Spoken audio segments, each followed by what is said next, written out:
বিরতির পর স্বাগত। আপনারা দেখছেন চেতনা টিভি। রাইস অনলাইন ক্লাসে রয়েছে আমরা, জেনারেল ইন্টেলিজেন্সের ক্লাস করছি। আমি আবারও সরাসরি স্যারের ক্লাসে চলে যাব। স্যার, আগের প্রবলেমটা যেরকম দেখাচ্ছিলাম, এবারে ওই ক্যাটাগরিরই একটু প্রবলেম যেটা টাইম কনজিউম করবে আসছি। তার আগে আরেকটা প্রবলেম দেখাই, একটু সতর্কভাবে যে প্রবলেমগুলো আমাকে ডিল করতে হবে।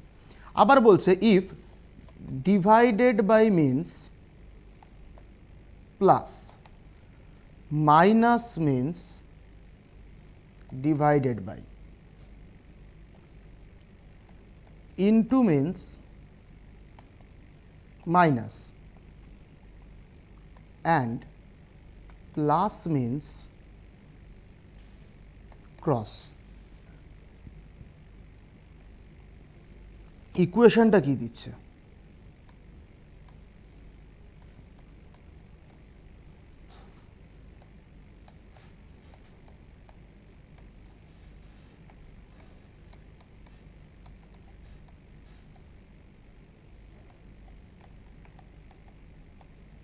হলো, সাইন পুট করতে হবে প্রথমেই। বডমাস ফরম্যাটটা কিন্তু আমাকে মনে রাখতে হবে। Bracket of division, multiplication, addition, subtraction. BODMAS না মনে রাখলে কিন্তু এখানে সমস্যা। 36 ক্রস আছে, আমরা ক্রস মানে কি জানি? মাইনাস।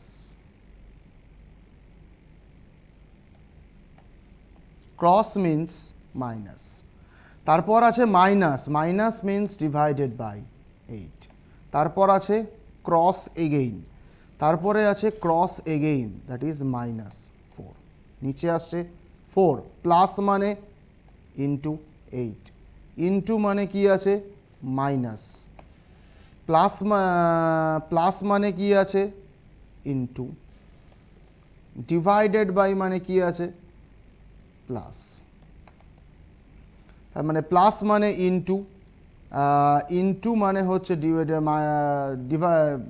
সাবস্ট্রাকশন, তারপরে আছে প্লাস, ইনটু, তারপরে হচ্ছে ডিভাইডেড বাই মানে প্লাস। করি, তার প্রথমে আমাকে ব্র্যাকেটের কাজ করতে হবে। এখানে আসছে 9,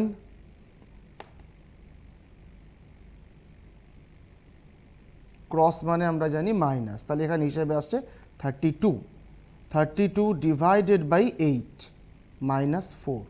নিচে ডিভিশনের কাজ নেই, মাল্টিপ্লিকেশনটা আগে, তাহলে সেক্ষেত্রে দাঁড়িয়ে আমরা দেখতে পাচ্ছি 8 into 4 32 minus 2 into 16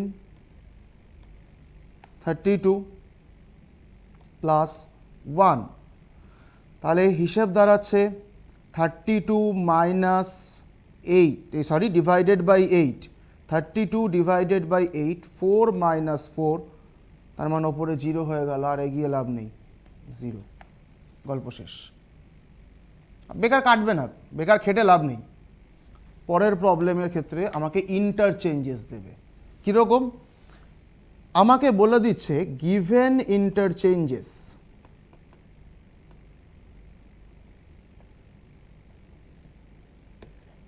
sign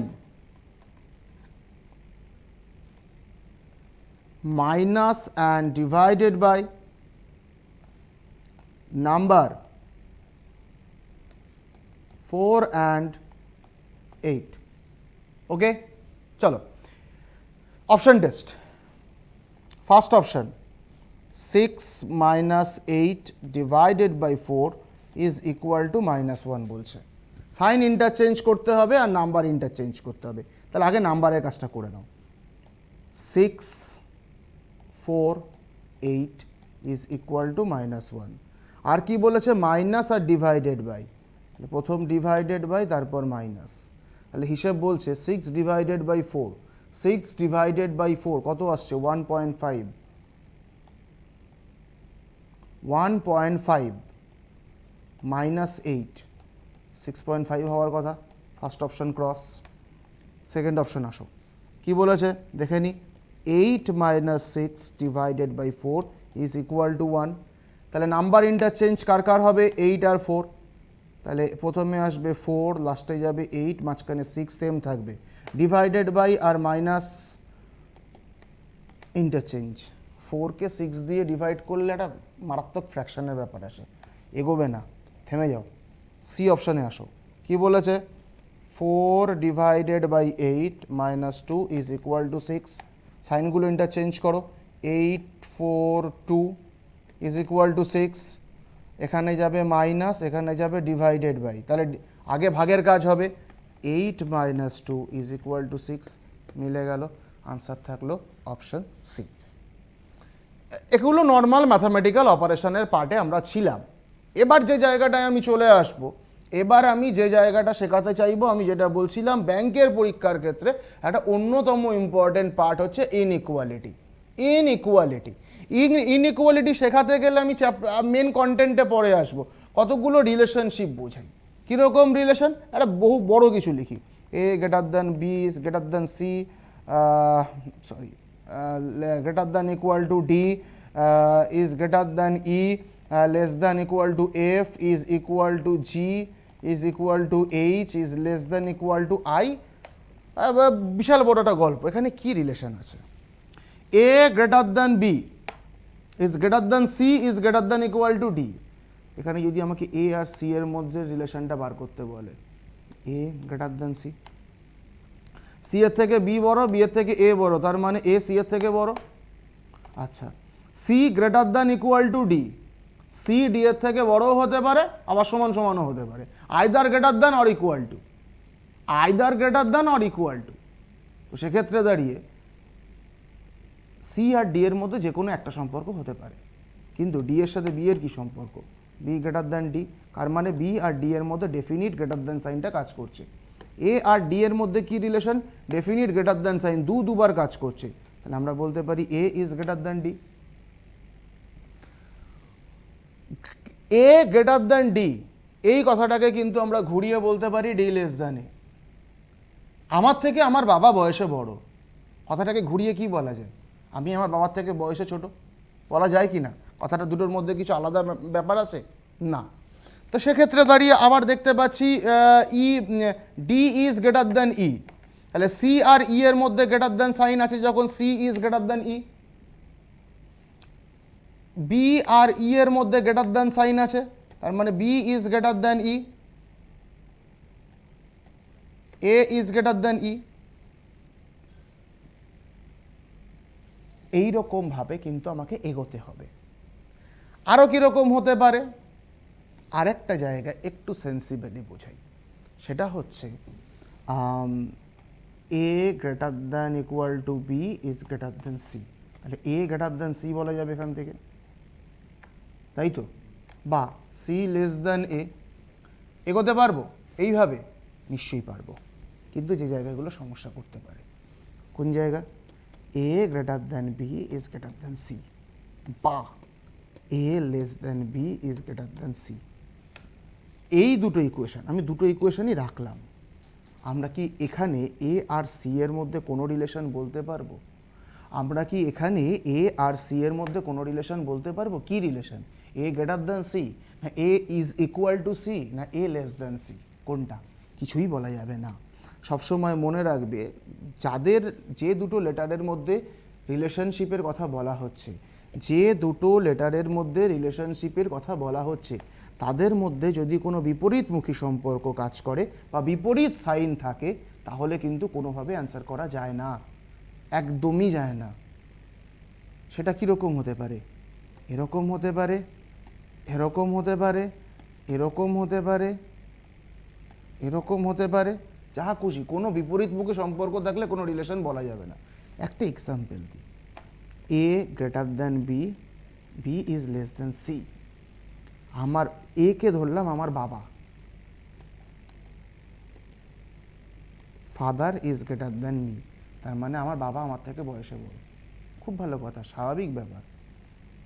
me is less than my aunt, আমি আমার পিসির থেকে ছোট, আমি আমার পিসির থেকে ছোট। এবার আমার বাবা আর আমার পিসির মধ্যে কি সম্পর্ক? এবার আমার বাবা আর আমার পিসির মধ্যে কি সম্পর্ক? কে বড়? বলা যাবে না, বলা যাবে না, এখানে কোনো হেল্প নেই। আরেকটা জায়গা, যে জায়গাটা আমাকে প্রচণ্ডভাবে পরীক্ষা হলে এম্বারাস করে, A greater than is equal to B is greater than is equal to C. তাই তো? তাহলে এ আর সি এর মধ্যে রিলেশনটা কি দাঁড়ালো? এ আর সি এর মধ্যে কি রিলেশন দাঁড়ালো? এ আর সি এর মধ্যে রিলেশন দাঁড়ালো A is greater than equal to C. ঠিক আছে? I can assure you all এই জিনিসটা পরীক্ষা হলে কোনো দিন দেবে না তোমাকে। তাহলে স্যার পরীক্ষা হলে কি দেবে? পরীক্ষা হলে এরকম দুটো জিনিস রেখে দেবে, A is greater than C, A is equal to C. এবার কোথায় যাবি যা? A greater than equal to C, সেক্ষেত্রে দাঁড়িয়ে A greater than C, A is equal to C, তাহলে আমি কোথায় যাব? একটা জায়গা থাকবে আইদার। তাহলে আইদার এই কনক্লুশনটা অথবা এই কনক্লুশনটা ফলো করবে, this is call either case. ঠিক আছে, বেশ শেখালাম মোটামুটি। এবার একটু অ্যাপ্লাই করি। আমাদের সিলোলিজমের ক্ষেত্রে যেরকম আমরা অ্যান্সার পেয়ার শিখেছিলাম, সিলোলিজমের ক্ষেত্রে যেরকম আনসারিং পেয়ার শিখেছিলাম A B C D E, মনে পড়ে? আমিই শিখিয়েছিলাম। দুটো কনক্লুশন দেওয়া থাকতো, ফার্স্ট কনক্লুশন ফলো করলো, সেকেন্ডেরটা ফলো করলো না, আনসার এ। এটাকে এখানে টানছেন কেন? কারণ আছে। প্রথম কনক্লুশন ফলো করছে না, সেকেন্ডেরটা করছে বি, আইদার কেস সি, একটু আগেই দেখালাম। কোনোটাই ফলো করছে না ডি, বোথ ফলো করছে ই। আমরা সিলোলিজমের আনসারিং ফরম্যাট শিখেছিলাম, সেম জিনিস অ্যাপ্লিকেবল, সেম কেস। এখানে গল্পটা কিন্তু একদমই সেম থাকবে, এখানে গল্পটা সেম থাকবে। তো চলো আমরা সেম গল্পটা যখন সেম থাকবে তাহলে আমরা একটু অ্যাপ্লাই করি। কীরকম অ্যাপ্লিকেশনে আমরা যাব? আমাকে কিছু কথা বলে দিচ্ছে, যেমন বলে দিচ্ছে পি কপিরাইট কিউ, মানে আমাকে বলে দিচ্ছে P is greater than Q. তাহলে কপিরাইট যেখানে দেওয়া থাকবে সেখানে আমার গ্রেটার দ্যানের সাইন পড়বে। P copyright underscore Q is equal to P is greater than equal to Q. Copyright underscore হলে greater than or equal to. P is equal to Q মানে হচ্ছে P is equal to Q, fine. আর কি বলতে পারে? P star Q মানে হচ্ছে P less than Q, আর পি স্টার আন্ডারস্কোর কিউ মানে হচ্ছে P less than equal to Q. এটা আমাকে বলে দেওয়া আছে। থাক, এই জিনিসটা নিয়ে আগামী যে প্রবলেমগুলো রয়েছে সেই প্রবলেমগুলোকে আমরা এই ফরম্যাটটার ওপরে নিয়ে এগিয়ে যাব। আমার কাছে স্টেটমেন্ট আছে। কি স্টেটমেন্ট আছে আমার কাছে? আমার কাছে স্টেটমেন্ট থাকছে পি কপিরাইট টি, ওকে, এম স্টার আন্ডারস্কোর কে, আর কি আছে? টি ইজ ইকুয়াল টু কে। এই ধরনের প্রবলেমের ক্ষেত্রে আমি কি করব? এই ধরনের প্রবলেমের ক্ষেত্রে আমার করণীয় হচ্ছে জাস্ট সাইন পুট করা। পি কপিরাইট মানে আমরা কি জানি? গ্রেটার দ্যান টি, থাক। এম স্টার আন্ডারস্কোর, তার মানে হচ্ছে লেস দ্যান ইকুয়াল টু কে, থাক। টি ইজ ইকুয়াল টু কে মানে টি ইজ ইকুয়াল টু কে, থাকলো। এবার খেয়াল করতে হবে আমাকে এই যে তিনটে ইকুয়েশনে কমন কে, খেয়াল করে দেখব টি কমন, কে কমন, ওকে। যারা কমন তারা মাঝখানে থাকবে, যে দুজনকে কমন পেলাম না তারা দুজন ইকুয়েশনের এক্সট্রিম এন্ডে থাকবে। আবারও বলি, যারা কমন তারা মিডিলে, কিন্তু যাদের কমন নিতে পারলাম না তারা দুটো এক্সট্রিম এন্ডে থাকবে। তাহলে এই তিনটে ইকুয়েশনকে আমি একটা সিঙ্গেল ইকুয়েশনে টেনে আনবো এখন। কীরকম? শুরু করি পি দিয়ে, পি গ্রেটার দ্যান টি, আপত্তি নেই। তাহলে T common, T is equal to K আমি লিখতেই পারি। আবার আমাকে ওরা এখানে বলছে, কি বলছে? আমাকে বলছে M less than equal to K, M less than equal to K. আমি ঘুরিয়ে বলতে পারি K greater than is equal to M, equation form হয়ে গেল। যারা দুজন সিঙ্গেল ছিল তারা দুটো এন্ডে বসে গেল। তাহলে এই তিনটে ইকুয়েশনের জন্য আমি কি পেয়ে গেলাম? Single equation. এবার আমার কাছে কনক্লুশন রাখছে, দেখো আমার কাছে কি কনক্লুশন রাখছে? টি কপিরাইট এম, আবার বলছে T is equal to M. তাহলে সাইন পুট করতে হবে আমাকে। টি কপিরাইট এম মানে টি গ্রেটার দ্যান এম, আবার বলছে T is equal to M, এই ইকুয়েশনের মধ্যে সম্পর্কটা কি? T is equal to K, K is greater than equal to M. তাহলে সেক্ষেত্রে দাঁড়িয়ে টি আর কে ইজ ইকুয়াল টু, ওরা দুজন নিজেদের মধ্যে পজিশনটা যখন ইন্টারচেঞ্জ করবে তখন T greater than equal to M. তাহলে T greater than equal to M মানে T is either greater than or is equal to. তাহলে আইদার কেস, দুটো কনক্লুশনের মধ্যে যে কোনো একটা ঘটনা ঘটতে পারে, তাই আনসার হবে সি, আইদার কেস। ওকে, আমরা আবার চলে আসতে পারি আরও একটা নতুন প্রবলেমে। সেই প্রবলেমের ক্ষেত্রে আমার স্টেটমেন্ট কি রাখবো? স্টেটমেন্টে আমরা রাখতে পারি এস স্টার এম, আচ্ছা M copyright L, L copyright underscore Z. Okay, আমরা একটু আগেই সাইনগুলো দেখেছিলাম। স্টার, পি স্টার কিউ মানে P is less than Q, S is less than M, M copyright L, copyright মানে আমরা কি জানি? Greater than, M greater than L, L copyright underscore Z, copyright underscore মানে আমরা কি জানি? Greater than equal to, L greater than equal to Z. এবার কমনকে, কমনটা দেখে নাও, এম এম এল এল, একদম ফরম্যাটেই পড়ে গেছে। তারা যারা দুজন নেই তারা দুটো নেক্সট ইমেন্ডেড নিয়ে চলে আসো। S is less than M is greater than L is greater than equal to Z, single equation form.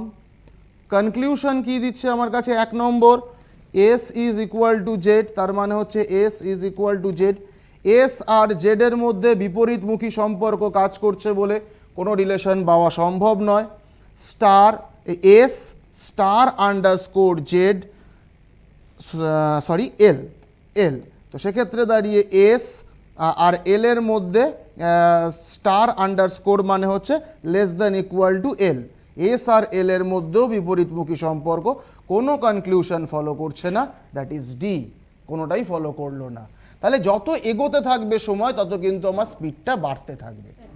Sir আরও জানবো, তবে একটা ছোট ব্রেকের সময় হয়ে গেছে। বিরতির পর আবার দেখা হচ্ছে আপনাদের সঙ্গে, সঙ্গে থাকুন।